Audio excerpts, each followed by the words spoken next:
Hi, this is Mauvu doing your feedback. If you have any questions, just ping me in your thread. Should meet the audio.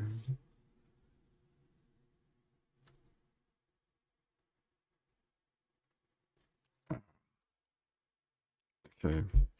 Uh, you should be resetting on third person so that you can see more of the seed on the wall.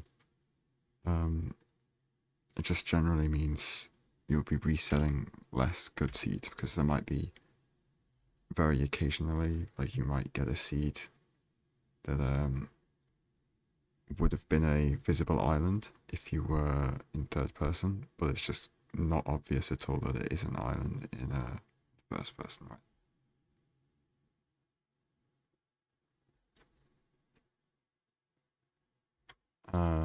I mean, really micro thing here. That second scan from the left to right wasn't necessary. You pretty much already pinpointed it to this chunk.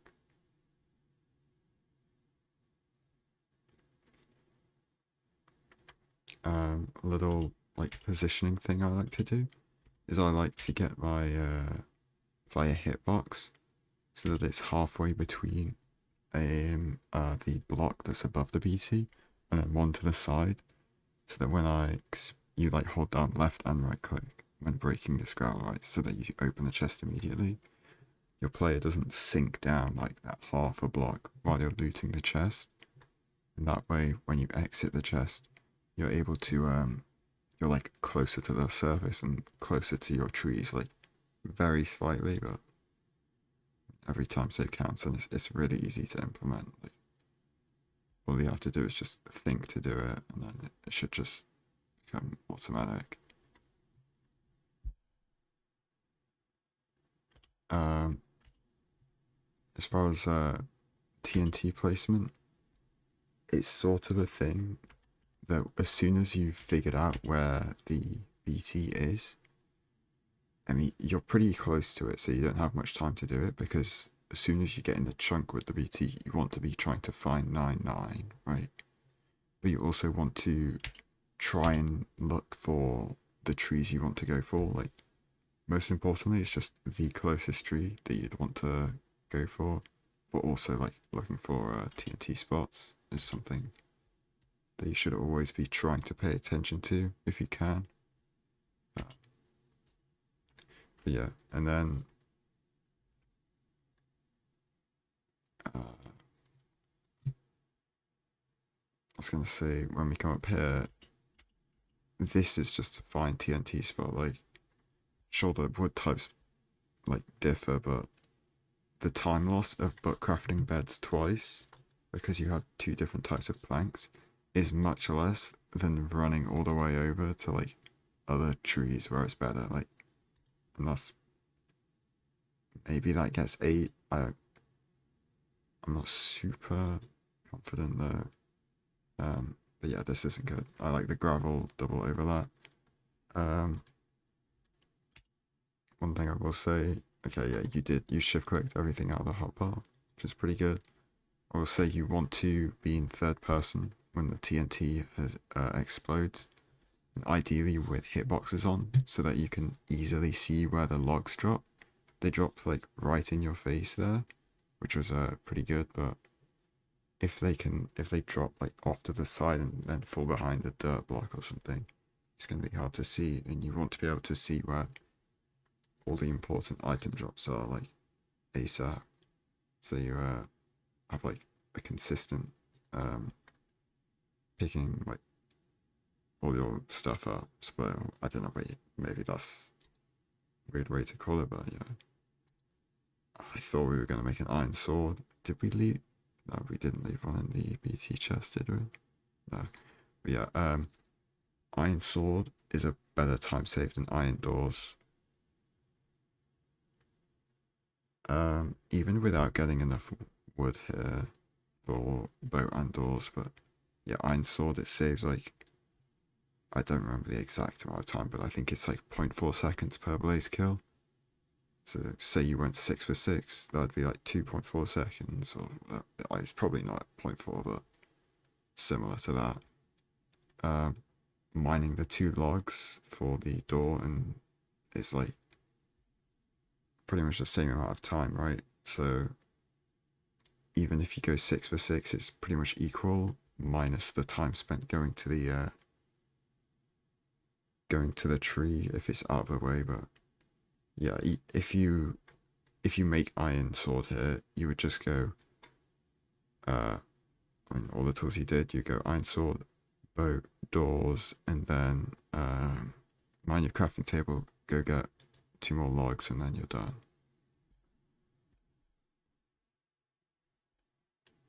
So 3 more logs, didn't really know. Yeah, I mean, just looking around it for the ravine is fine. You can kind of see the ravine, and then you lock onto it here, right? You're going for it. You should just go for the boat instantly. Like, I don't know why we open our inventory. Like, I don't know why we do that at all. Like, hotkeys the planks out, but I'd rather do that in the magma stream while I'm overlapping movement. Like, because you want to be in the boat as soon as possible because it's got the extremely high, like, speed, right? Okay, go playing for dolphins. If you're, I hate dolphins. I think that's just a me problem. They always just, I can't stand them when building my portal. Like, I just ignore them if I get them. But yeah, if you're fine with it, then it's definitely faster.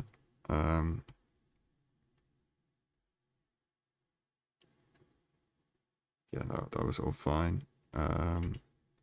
In this portal though, you want to break so this portal location's good. If you can, you want to do 2x1 on an L shape. And the reason is that after you finish your portal, is you want to mine the side magma block, so that and the block above it if it wasn't a door on top of it. So that if you had to home portal on the seed, you'd be able to get out instantly, and also without having to break your home portal with a bucket, so that you don't have to relight it later and clear it of water when re-entering in a home portal iMeasure split.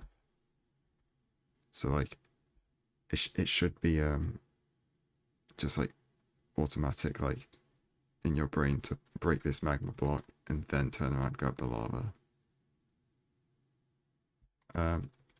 That's another thing. I guess it was a little bit difficult with dealing with the dolphin movement, but yeah, you want to change your pie chart in the overworld like as soon as possible, which is normally in the like boating towards your ravine. But yeah, in the portal animation's fine as well. Let's take a look.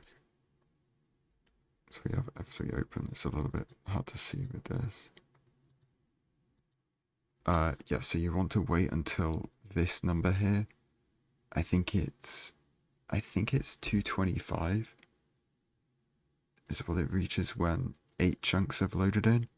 You didn't wait for that, and what that causes is basically until the 8 chunks around you have spawned in, right? Because the mob spawning algorithm places them between I think it's like 16 and 128 blocks away from you. So if you don't let that 128 block, like, square radius, I don't really know what you'd call it, but like that square radius of 128 by, well, it's 256 by 256, but 128 blocks in each direction from you, then those mobs on average are going to be spawning closer to where you are. And when your bastion is closer, which is why you're unpausing soon, that means you're more likely going to get these stray nether mobs in your bastion. And especially in Crimson Forest, that's most likely going to be a hoglin or something. And then in Wastes, that's how you normally get pigman inside your close bastions.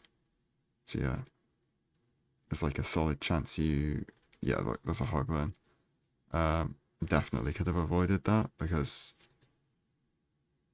I mean, that's why it's kind of important to like pause the like tick you load into the nether, but that's kind of hard to do every time. But yeah, getting good at that, even though it's like doesn't feel like it saves time. It's like for consistency. Um, there's a way I play lava manhunt housing. I can show it to you or something if you want, but basically it involves breaking the chest like you do here, running over to this part, right, where the chest is to the bottom right of the screen, the double chest room is to the bottom right of the screen, and then you stand on top of here or here so that any guys walk up to you, and then you drop a gold item over here so that all the guys between you and the double chest are distracted. You run past them, turn around and punch them, or punch one. And the reason why punching one is important is because, well, this location is the optimal aggro spot for manhunt housing. And two, any piglins that were line of sight aggroed on you, when you break the chest, don't get the chest aggro effect. And the only way to change that is if a piglin within 16 blocks of the piglin that's not got the chest aggro is punched.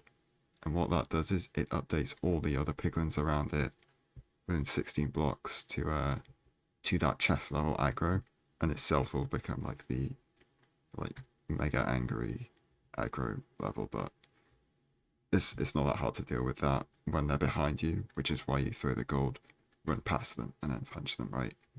And then around there is after you do all that is when you like hard toggle for like 1 second, like when you're running down here, place the 2 blocks, and then you would toggle back to easy. I like to FNS that because I like using the lava bucket in the fortress, like dropping down from higher parts to lower parts in the fortress, using the lava bucket with a fire res to like semi water clutch, because as long as you're not falling too far, it still nullifies all fall damage. And it's also nice to portal break on short line distances. I'm not sure about this. I'd like to, me personally, I grab this double chest now to guarantee having armor so I don't get hit by any sword guys that could be right behind here, especially since you don't have gold on your hotbar, you can't distract them easily. But also, just relooting this double chest straight away, it increases the chance you get 12 string early to allow you to like effectively pre-craft a blaze bed. And also, you're not going to have to backtrack to it, so you'll have more time after collecting or before collecting trades to set up a pearl hang to the direction of the fortress. And yeah, getting pearl hang exits out of the bastion is the main time save of it. Is in bastions that are difficult to leave, because having that pearl hang cuts that time all the way down to like half a second of unhanging the pearl. So if you're able to effectively overlap that, it saves a lot of time. Here I'd want to, okay, well, I skipped back a little bit too far. But on here, because you spawned right next to the housing bastion, you pretty much always want to do the late lava housing proof version of this hole. If you don't know it, I can send you a clip of me doing it. But yeah, it's literally like 0.5, 0.6 seconds slower than this to like maximize the consistency.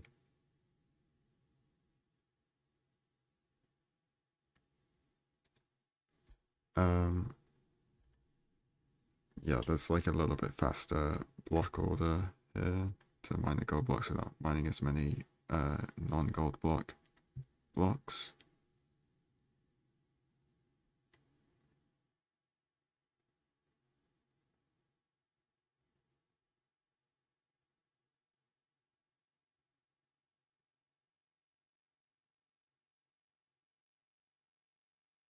See, this is what I don't like about it, is that you had to run all the way over there to get that chest. Even though we have a TNT, we should pre-craft a bed, because if we can afford to, blaze bed TNT plus TNT is it's very effective. compared to normal place bed if you can. Definitely, I'd say, yeah, this is really scuffed. Just do the gravel hole. Like, the reason you do it is, I mean, one, it's easier to get out of because you don't have to pillar up twice. Like, you don't have to jump up twice. Another, it kills baby pigs in there that can have your that can have picked up any stray gold ingots as well. And I mean, yeah, it's just much nicer in my opinion. I would have liked to see you break one of these blocks to see if it was open out back, but sure. Yeah, you definitely should have just dropped a gravel into the hole there.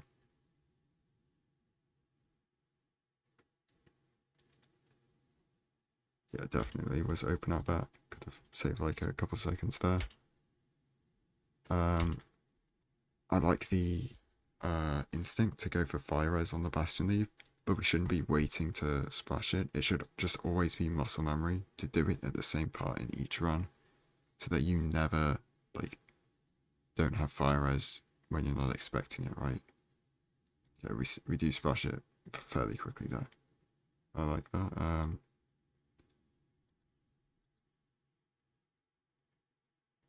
I don't know if you're considering lowering render distance here, like even before now as well. Like over here, we're within 7 chunks of the fortress, so or 8 chunks of the fortress, so we should lower our render distance to maybe play for dynamic render distance for like spawn some more blazes sooner. Um, I want to make like a comprehensive video on fortresses, but it's just so much effort. Yeah, like doing this, we should have done this a lot sooner. Throw out the kelp. We don't need dirt and nether brick on our hotbar. Like, sure, we want to use nether brick to. Yeah, that's one thing I'd say. Like, not having a set inventory, leaving the bastion, like every single slot should be utilized, so that you don't have any clutter on your hotbar at any time. Like the TNT could have been on the hotbar, the bed, obsidian. If you don't have obsidian or and it's in the top left slot, that's fine as well. But yeah, boat, bed, fire charges, gravel, soul sand. Got dirt here. You should use soul sand. The reason you use soul sand is mainly for blaze spawners, right? If you make the extended platform out of soul sand, hitting blazes on them, they take much less KB, so you don't really have to worry about knocking them too far off the spawning platform. The other reason for that is soul fire. So like if a blaze shoots at it and it hits the soul sand part of the spawning platform, soul fire doesn't block blaze spawners at all. Like it's not bright enough. And then the third reason, pretty well known, like switching between soul sand and then a full height block lets you save a tick on pillaring up every 2 blocks, as long as you time the jumps properly. We want to not miss the 2.5 hunger bar down eat here. Okay, we hit it.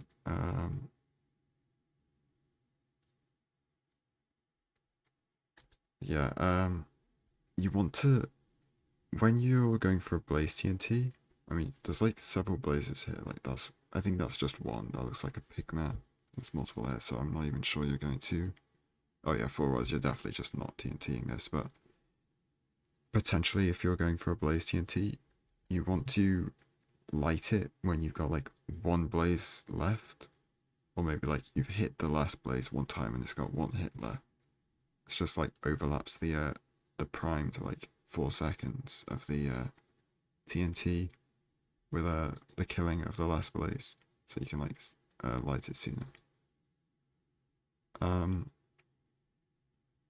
I like the thought of doing the wool and glowstone craft, but either you do it in between axe hits on a blaze, as well as crafting, pre-crafting Eyes of Ender before you blind. Like, the Eyes of Ender craft is more crucial at this point, because you can't overlap it later. But yeah, I like, what I was saying is, I like the wool and glowstone craft to do them in the first portal split, but it's also like, you don't really want to craft beds and anchors in the first portal split if your inventory's looking like this. So something I'm just thinking of now, you probably could have pearl hung to home portal on this as well, because on that pearl to underneath the fort, you send a pearl backwards and you're like 10 seconds away from home portal. But yeah, unless you get a good like stronghold angle, you're probably going through a wall looking at that nether terrain. I mean, just like a little awareness thing here. So this is all fine. But yeah, you don't want to try and, because you don't need to crit it on both hits. So as long as you, because only the KB on hits that aren't the killing hit on a blaze are the ones that are gonna move it, right? Because when it dies on the last hit, even though its hitbox goes flying off, the blaze rod drops in where it dies. So if you hit this blaze, as soon as you get like a fully charged axe hit and try and hit it into like this fence, it's gonna stay inside the killing area, and you're gonna be able to just crit it on the next hit, and not worry about this like janky whatever's happening here. Yeah, that's annoying.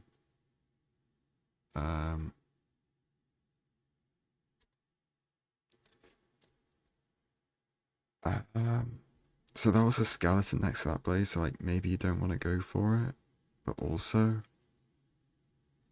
like, I don't know. Because I consider leaving on 5 here. Actually, I don't really know, because you've got so many pearls already, you don't need to save the 2 extra pearls. Yeah, this is just a subjective decision. I don't think playing for another blaze cycle is wrong, and I don't think going for these blazes is wrong either. It's just up to what you want to do in the moment. You get an unlucky blaze spawn though, so punished, but it's not your fault. Yeah, I think now it's correct to go for it. Yeah, the guy just walked off. Pretty fantastic. Nice.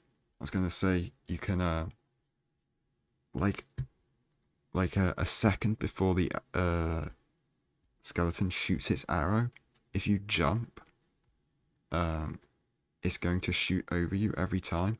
But also lining up a mob in between the skeleton is also a very effective way of dodging it. Oh, that's annoying though. Yeah, there isn't really. I was thinking of maybe like you put your boat down on the edge and then start pillaring up so it starts flying back up. But I mean, who's gonna think of that in like stuff like blind plays? Like, it's all well and good for me to tell you to do that, but completely unreasonable to think of mid run.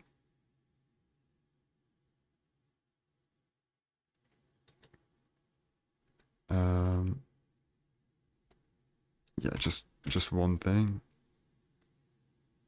This portal build is fine. Right, that's just the correct portal to do here. Try and like get in the boat sooner after seeing the nether, and then stack up on gravel so that your blind portal tries to place you at a higher block, because sometimes that can make the difference between hitting cave and hitting surface. It has to be a full block that you're standing on. Like standing on source sand doesn't change the Y level that the blind portal tries to place you at. Did we craft Eyes of Ender in the nether? Okay, yeah, that's something you want to do in the nether, just because you want to overlap it with the blaze spawner taking down for its next cycle compared to now when you're just not overlapping it with anything. Because like say you like stayed in range of that blaze spawner for like an extra half second, right? Crafting your item in it, and it happened to spawn an extra cycle. Those could have been like some easier blaze kills for you instead of going for those guys next to the skeletons, right? And it's not like crafting the eyes in the nether compared to crafting them here. It's not like crafting them here is faster, right?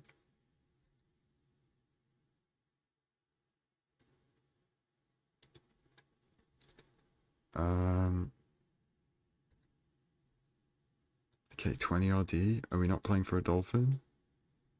I don't know if it's cold ocean or something, but yeah, we should be playing for a dolphin because we know the stronghold isn't close. Yeah, I'm guessing that's just the run. Yeah, as far as like an overall like like main points to take away from this, there isn't much. To your message that you sent in the thread, I tried to do a lot of micro nitpicking. But yeah, as far as like fairly like big things, I'd say thinking of where you'd want to put a TNT before even reaching your BT is like ideal. It's a little bit hard to get into the habit of doing, but it's definitely good to do if you can like afford the brain power. The unpausing before sufficient chunks have loaded in is a thing that you should really try to avoid, like every time. Like it should be in your brain. Oh, I got a close bastion. Okay, lock in. Don't unpause until all my stuff is like loaded in. Maybe like take a one breath or something to calm any like keep your heart rate low or something. I don't know, but yeah, I mean that's just something I do. But yeah, definitely wait for at least 8 chunks to have loaded in to not compress mob spawns into the area close to the nether enter. Lots of micro stuff in the bastion. I won't reiterate all of it. Lowering render distance sooner. You maybe could have gotten a couple stray mobs at the point where you entered the fortress, as well as where you got them later, and maybe that would have saved you having to kill those 2 extra blazes that you did at the end of the blaze split, and could have saved time. As well as being aware of playing for home portal.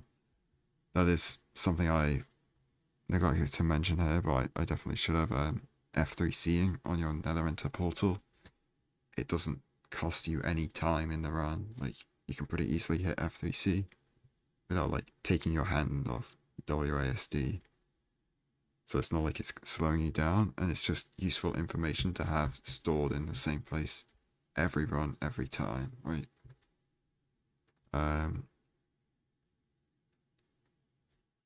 Yeah, apart from that, I mean, yeah, ocean blind 2RD instantly to try and get dolphins, but that's just like minor thing. Yeah, the run was very good.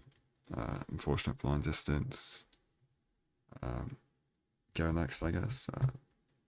Yeah, if you have any questions about what I said, just ping me in your thread, and I'll respond best I can.